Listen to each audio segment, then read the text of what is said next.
Dios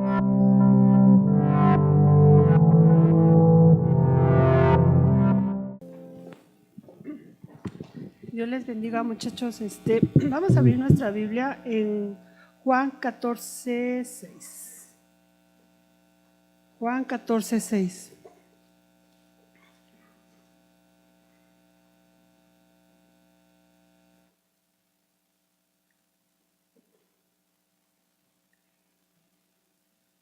Ya lo tenemos todos, ¿verdad? Vamos a darle lectura a todos juntos, ¿sí?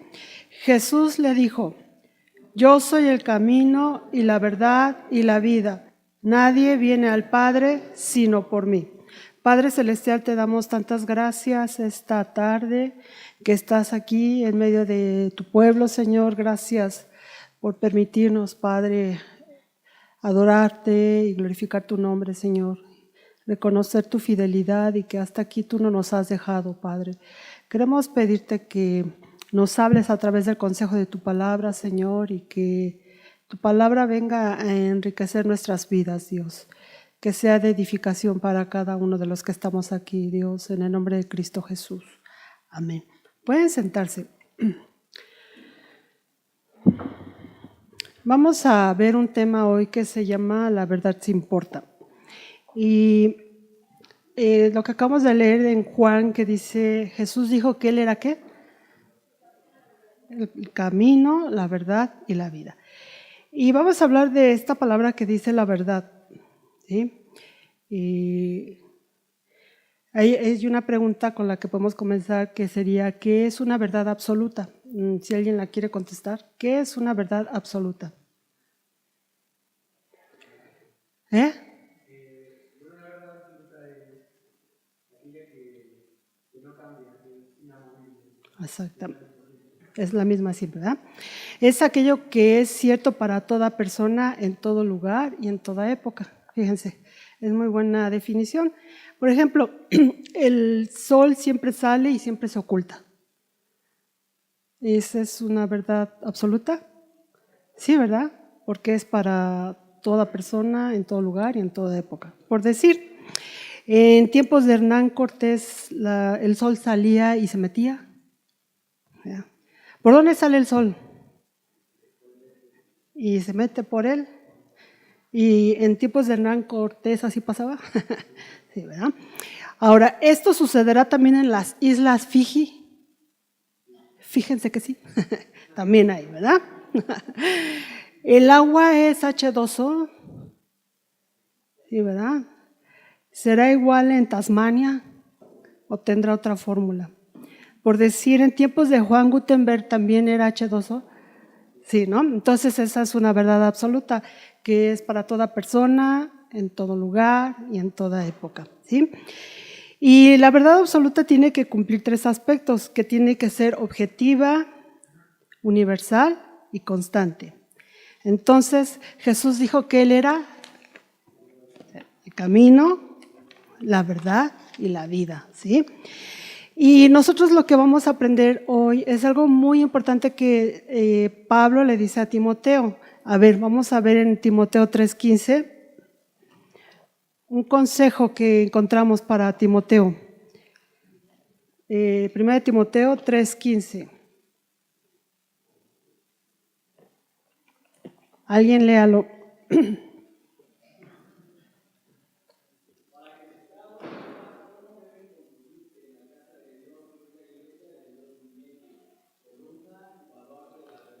Gracias, Cheques. Aquí algo muy interesante que le dice Pablo a Timoteo es que, bueno, le dice dos cosas, ¿verdad? Que esta carta o estas indicaciones que él está enviando es para que él sepa cómo debe de conducirse en la iglesia. Recordemos que él era líder. Él era líder de esa iglesia, pero tenía una situación que a veces le causaba conflicto, que él era joven. Y que al ser joven, a veces los hermanos, las hermanas no lo tomaban muy en serio. Entonces, tiene este propósito de que él le va a dar instrucciones de que él debe comportarse como un líder, como un un siervo de Dios sin importar su edad, pero que Dios quiere usar su vida y que él debe de tener esa autoridad. Lo otro que le está diciendo es que la iglesia tiene un aspecto muy importante dentro del contexto universal. ¿Qué es la iglesia según lo que dice aquí Timoteo?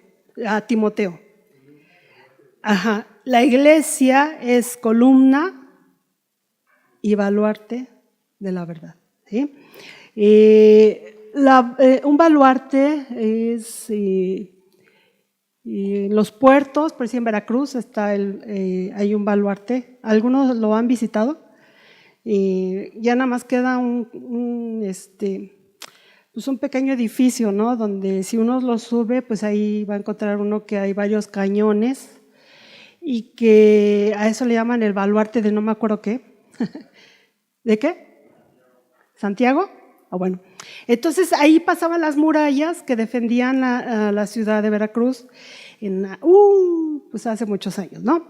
Entonces, pues los soldados estaban ahí atentos cuando venía el enemigo, pues ellos defendían. Y la iglesia es este baluarte, es decir, la iglesia debe de cuidar y guardar la verdad, ¿verdad? Y dijimos al principio que Cristo dijo que Él mismo era la verdad, ¿no? Y no es que Cristo o Jesús necesita que nosotros cuidemos de Él, sino vamos a ver a qué se refiere el apóstol Pablo. Entonces, la iglesia tiene la obligación de enseñar principios éticos, morales y espirituales, en los que el cristiano, cada uno de nosotros se debe de mover.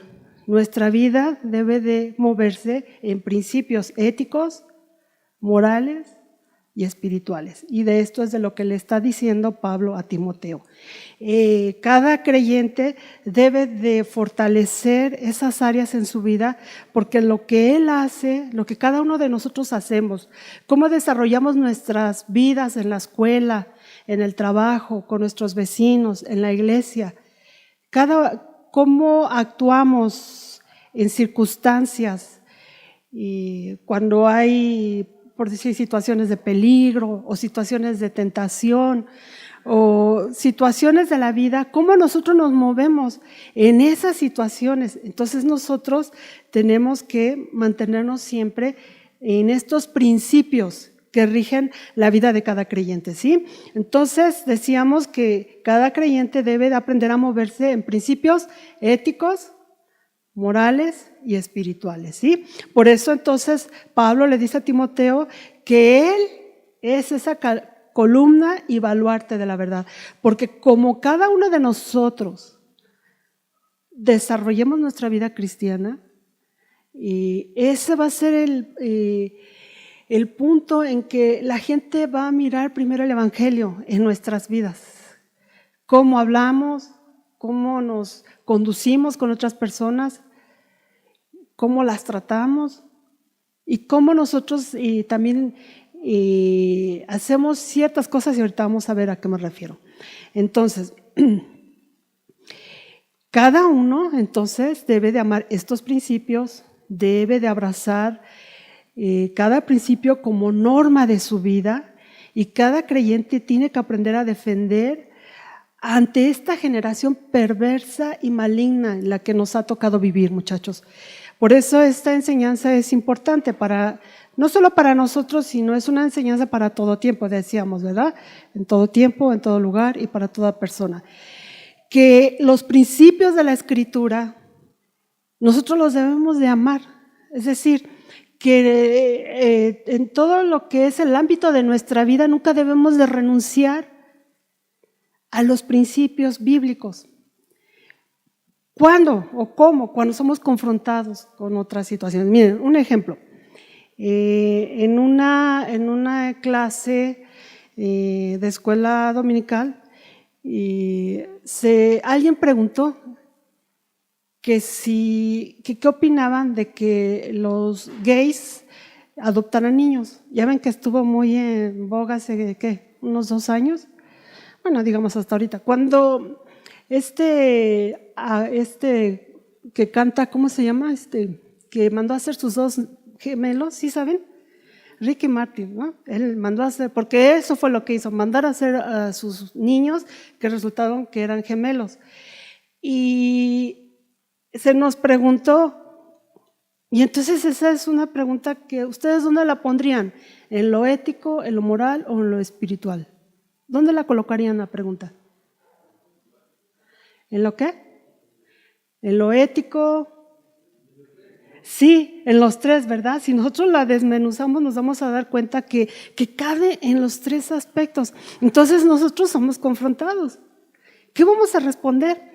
Y les digo que es importante que nosotros nunca renunciemos a los principios cristianos, porque una persona, una joven, que no está aquí, a que no volteen a ver, fue fulana, fue sutana, no, está aquí.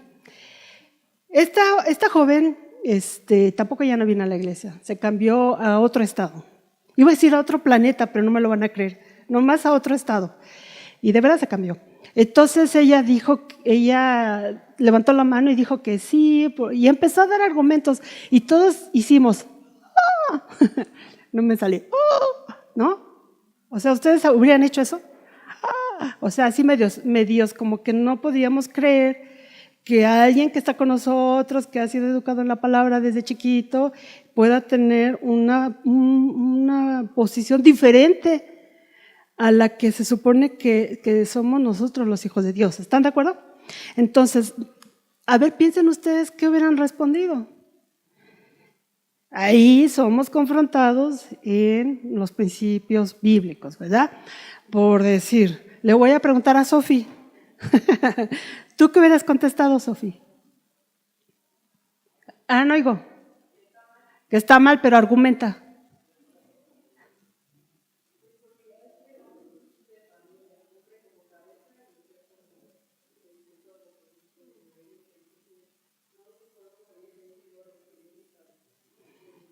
Esa es una parte, pero ¿cuál era lo que se cuestionaba?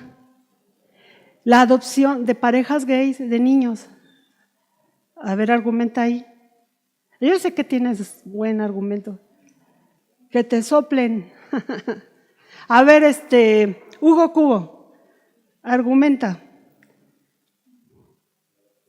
Ajá. ¿Sí? Así.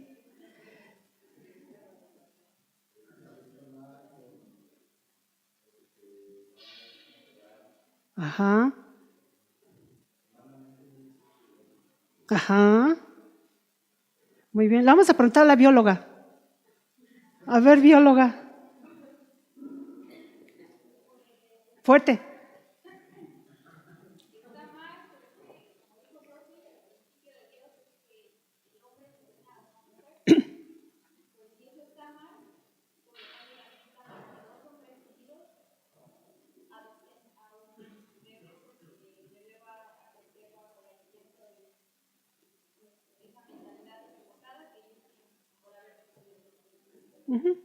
Yo creo más o menos todos opinamos lo mismo, ¿verdad? Entonces, nosotros debemos de abrazar los principios éticos y morales, espirituales de la palabra de Dios, que es la que rige nuestras vidas. Y no podemos nosotros estar en un ambiente, sí podemos estar en un ambiente hostil al evangelio, pero no podemos renunciar a los principios, ¿me entienden? Es decir, tal vez nosotros algún momento de nuestra vida nos sientamos que estamos comprometidos en ese lugar, pues ir en la escuela o en el trabajo, y que nosotros seamos los únicos que tengamos una postura diferente. O sea, si eso sucede, nosotros no podemos renunciar a nuestros principios cristianos, ¿sí? Entonces, por eso dice esta enseñanza que nosotros tenemos que amar los principios cristianos, los tenemos que abrazar como norma de nuestra vida y los tenemos que defender ante esta generación perversa y maligna que nos tocó vivir. ¿Ustedes les ha tocado vivir una época muy diferente a la de Misael y mía? Para mí es una época muy fea y muy difícil. Así la veo yo. No sé ustedes cómo la vean, porque ustedes están acostumbrados a vivir en esta generación que les tocó. Pero por decir, Yo estoy segura que la mamá de Misael, que conoció el Evangelio muy joven o muy niña, mediana vida, ella vio cosas que seguramente son catalogadas como horribles y feas, ¿no? Pero que seguramente no son las mismas que le tocó a Misael vivir, que él puede decir, no, pues esto no me gustaba, o esto me espantaba, o esto me confrontaba. Y entonces ustedes, viniendo a su generación, ustedes también están viviendo en una época perversa y maligna, pero en realidad siempre ha sido. No podemos decir que nosotros, esta generación en la que yo me encuentro, vivimos menos cosas feas que ustedes o difíciles, o los hermanos que son más mayores, sino que a lo que nos ha tocado vivir ha sido difícil. Jesús le dijo a sus discípulos, ¿verdad?, que Él los mandaba como ovejas, no, en medio de lobos rapaces, ¿sí? ¿Sí dice así? También es un matadero, ¿no? Pero son las dos cosas. Entonces, desde Jesús así les dijo, imagínense, desde aquellos tiempos, los envió como ovejas. Una oveja es que inocente, tiernona, ¿no? Se la ve uno y dice uno, tacos de barbacoa, pobrecitas, ¿no? Bueno, pero ese es el carácter de la iglesia, ¿no? Una iglesia que tal vez es vulnerable, pero que depende de Dios. Y alguien dirá, ay, ¿por qué el Señor no nos saca de este mundo, de esta generación maligna y perversa? Pero no, ¿verdad? Jesús dijo que nos ha enviado al mundo en una situación tal vez de oscuridad, pero que nosotros somos, ¿qué, muchachos? La luz del mundo, ¿verdad? Y nos ha mandado a un ambiente hostil, a un ambiente feo, pero Él dice que nosotros somos, ¿qué? La sal de la tierra, ¿verdad? ¿Y qué quiere decir esto, muchachos? Que Dios no va a sacar a la iglesia nomás porque sí, sino que Dios un día se va a llevar a la iglesia cuando se cumpla el tiempo que Él ha designado, pero mientras tanto, la iglesia está en medio de una generación perversa y maligna. Y entonces el llamado de Cristo a la iglesia es que mantengan sus principios éticos, morales y espirituales, y que Él va con nosotros. Gracias a Dios, ¿verdad? Entonces,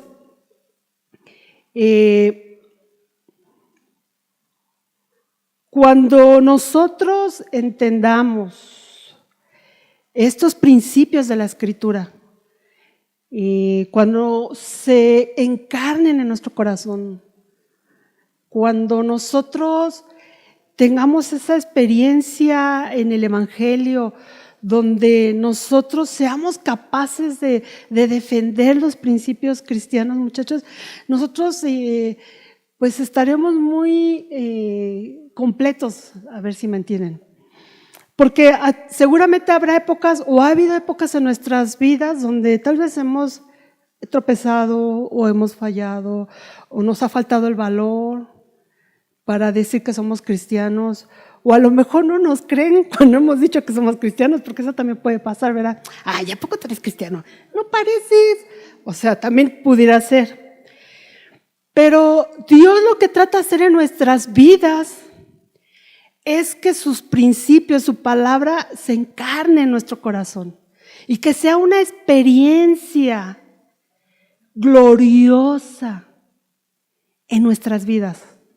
De tal manera que nosotros amemos tanto la palabra de Dios que seamos capaces de defenderla, muchachos. No sé si entienden esta parte, ¿verdad? Que a lo mejor se pueden burlar de nosotros, pero no pasa nada, ¿no? Y que si a nosotros tenemos una confrontación un debate en la escuela, por decir algo, acerca del aborto, por decir, a mí me tocó una vez, hace muchos años, cuando estaba en la escuela, un debate del aborto. Entonces el maestro dijo, a ver, los que están a favor y los que están en contra. Y cuando yo me di cuenta éramos como 3 los que estábamos en contra y todos se fueron a favor del aborto. Entonces, a eso me refiero. ¿Qué hace uno cuando uno es el rarito ahí? ¿Ah? Decir, ay, mira nada más la santurrona, ¿no? O mira nada más, ay, sí, tú. ¿Qué hacemos, muchachos? Se ha encarnado la palabra en nuestras vidas y tenemos de dónde sacar esto que le dice Pablo a Timoteo. Tú eres baluarte de la verdad. Tú eres columna y baluarte de la verdad. Y eso es lo que nos empuja, muchachos. ¿De dónde sacamos nosotros el empuje? De la palabra, ¿no? De los argumentos bíblicos, los principios bíblicos que rigen nuestras vidas y que nosotros que los hemos estudiado, que los amamos, que cuando leemos de algún salmo o algo de los evangelios o cuando leemos de David o de Moisés y que nuestro corazón vibra con la palabra y decimos, yo quiero ser tan valiente como David o quiero ser como Moisés que dio pasos y aunque no había nada enfrente de él más que un desierto, pero Dios le hablaba y él seguía adelante. O cuando llegó y solo estaba el mar y Dios le dijo, dile al pueblo que marche. Y él dio el paso y el mar se abrió. Y cuando nosotros leemos esas cosas, nuestro corazón debe de vibrar y debe de alimentar nuestro interior y darnos cuenta que Dios va con nosotros y que el evangelio es una realidad y que nuestras vidas pueden ser ese baluarte y esa columna de la verdad. Porque para eso Dios nos ha escogido cada una de nuestras vidas, muchachos. Entonces, dice este pequeño estudio que nosotros amaremos la palabra tanto cuando nosotros hayamos entendido los privilegios o el gran privilegio que Dios nos ha concedido. Vamos a leer Lucas 7:47.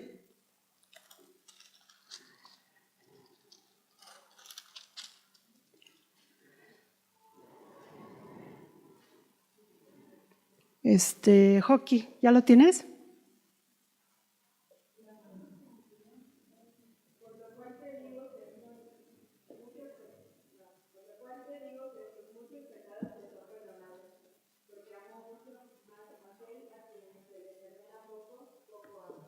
Gracias, Joaquín. Dice este pasaje que el que al mucho se le perdona, ¿mucho qué? Ama, ¿no? Y no es que Dios tenga poco que perdonarnos o mucho, no es tanto eso, sino que el que entiende, ¿verdad? El que entiende como aquella mujer que vino a los pies de Jesús y le rogaba que le tocase, ¿no? Cuando nosotros nos damos cuenta que sin Dios somos unos miserables, que si nos soltamos del Señor estamos perdidos, que si dejamos de buscarle nosotros no habrá más, otra cosa más para nuestras vidas. Entonces cuando nosotros entendemos el privilegio de que Dios nos haya amado, que nos haya escogido, que nos haya guardado para la salvación, entonces amaremos más al Señor. Es lo que dice aquí. Cuando tú entiendas que a lo mejor alguien diga, pues yo no era tan malo. Yo pues era un niño normal, un muchacho normal, pero pues me hablaron de la palabra. Y habrá otro que diga, yo era un drogadicto, yo era un alcohólico y no podía con mis vicios, pero cuando vine con el Señor. Entonces estas dos personas, Dios las ama igual. No importa si no hacía nada malo o si reconocía lo malo que era, Dios las ama igual. Pero a lo mejor el que no tenía tantos señalamientos se ha entregado más a Dios. Y eso es lo que quiere decir este versículo, que el que más entiende lo mucho que se le ha perdonado, más ama. Y entonces cuando nosotros entendemos ese gran amor de Dios a nuestras vidas, entonces nosotros amaremos los principios de la Escritura. y no nos será difícil levantar la mano y decir, yo soy cristiano, yo amo a Dios, yo obedezco la palabra, ante una multitud que sea una multitud perversa, como dice la Escritura, ¿verdad? Ante esta generación perversa y mala, que tu vida sea como esa lumbrera que alumbra el lugar oscuro. Entonces, la palabra estará haciendo efecto en tu vida y tu vida será fructífera. Es decir, que no solo será el privilegio de decir soy un cristiano que ama a Dios, sino que Dios te permitirá hacer hijos espirituales, lo que nosotros le llamamos a eso. Habrá gente que te busque, o muchachos, en donde nosotros desarrollamos nuestra vida. Sabemos que hay necesidad, jóvenes, que no. Ustedes conocen mucha gente con muchas necesidades, de todo índole. Pero Dios te ha dado a ti un mensaje que transforma y cambia vidas. Entonces, cuando tú muestres y ames los principios de la palabra, será más fácil que la gente venga a ti y tu vida sea fructífera. Vamos a ver cómo nos dice Filipenses 4:8.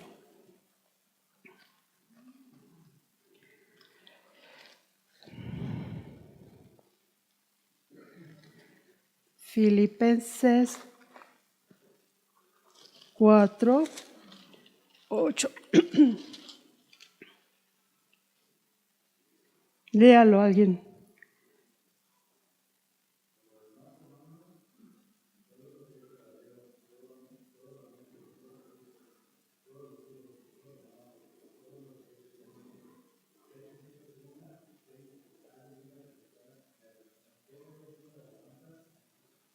Ajá.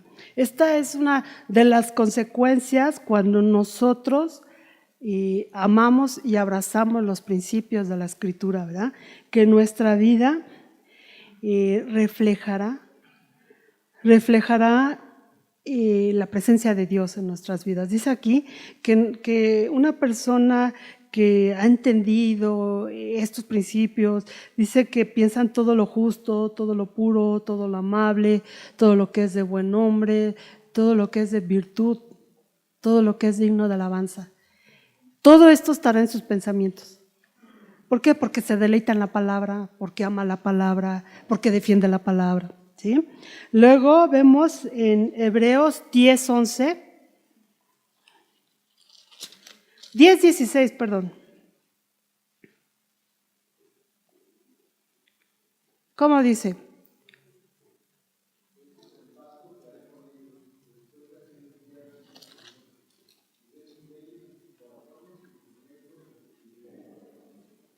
Gracias. Aquí dice que ese es el pacto que el Señor ha hecho con el nuevo pacto, que es el que a nosotros nos ha bendecido. Que Él ha puesto sus principios en nuestros corazones, que Él ha puesto su palabra, que Él ha puesto sus promesas. Están aquí en nuestros corazones. Está la conducta cristiana, ya está aquí. Porque es una impartición que Dios ha dado a nuestras vidas. No es que nosotros tengamos que buscarlas y conseguir el manual del cristiano, ¿no? El manual del buen comportamiento cristiano, sino que Dios ya ha puesto su palabra y sus principios en nuestros corazones, muchachos. Por eso el creyente, y más se la nota cuando recién se acaba de convertir, el cambio de vida. O sea, el que robaba, dice Pablo, ya no robe más, ¿no? O el que decía groserías, pues ya no las dice, se supone, o las va diciendo menos, ¿no? Su vida va cambiando, se va transformando tal vez de menos a más, pero eso es algo que Dios ya impartió a nuestro interior. No que nosotros tengamos que esforzarnos y decir, oh, ya no voy a decir esa palabra, ya no. 10 páginas de no debo decir groserías, no debo decir groserías. No, ¿verdad? Sino que Él dice aquí que Él ha puesto su palabra ya en nuestro interior. Entonces nosotros tenemos que buscarla, ¿verdad? O tenemos que dejarla fluir. Vamos a ver Efesios 4:23.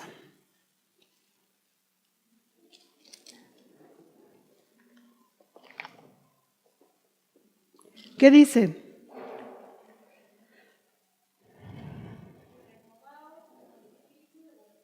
Ahí está, es un llamado, ¿verdad? Que nosotros continuamente debemos de tener este ejercicio. Dice que nos renovemos en el espíritu de nuestra mente. Es decir,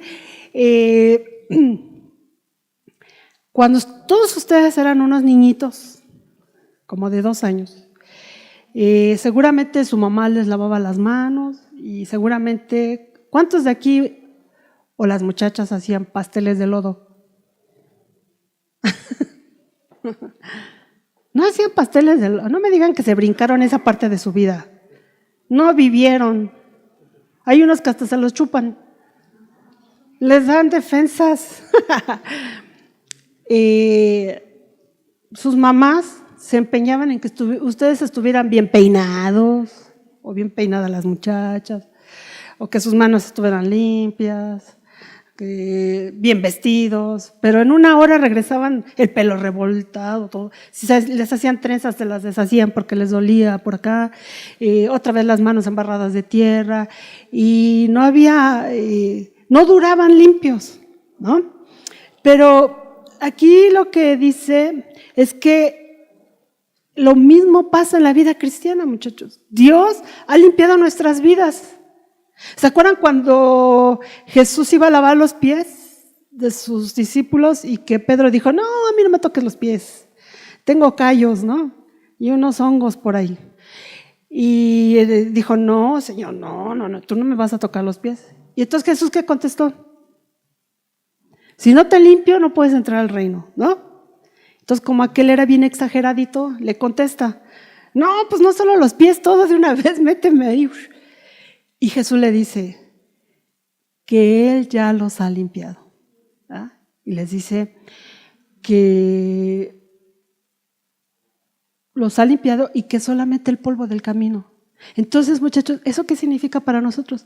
Dios ya nos limpió, ya nos lavó, pero en el camino nos vamos empolvando. Es decir, un día se levantan, oran a Dios, ponen su vida en las manos de Dios y se van a la escuela o se van a trabajar o se van a hacer ejercicio, a donde vayan, escuchan groserías, escuchan cosas que no están bien, o cuando menos se dan cuenta ya están involucrados en un chisme o en una plática desagradable, o ya hicieron algo que no era correcto. Entonces se van ensuciando poco a poco. Pero eso para el creyente no es que entonces Dios nos va a sacar del redil por cochinos, ¿no? Digo, en ese sentido. No, ¿verdad? Dice que Él nos va limpiando del polvo del camino. ¿Recuerdan cómo dice 1 Juan 1:9? Hijitos míos, si alguno hubiere pecado, abogado tenéis para con el Padre, ¿verdad? Esto es la provisión de Dios para nuestra vida continuamente. Dios ya sabía que nos íbamos a ir ensuciando, aunque Él hubiera entrado a nuestro corazón, pero dice, no hay problema, ven y yo te limpio. Ven cada día y yo te limpio. ¿Sí? Entonces, de la misma manera, Él nos hace este llamado a que nos renovemos en el espíritu de nuestra mente, porque ahí necesitamos que Dios nos limpie, ¿verdad? De todas las cosas en las que convivimos, que escuchamos o que hicimos. Y entonces Él viene y vuelve a limpiar nuestras vidas. Gracias a Dios, ¿verdad? Entonces, cuando esto sucede, muchachos, estamos listos para ser columnas y baluartes de la verdad, ¿sí?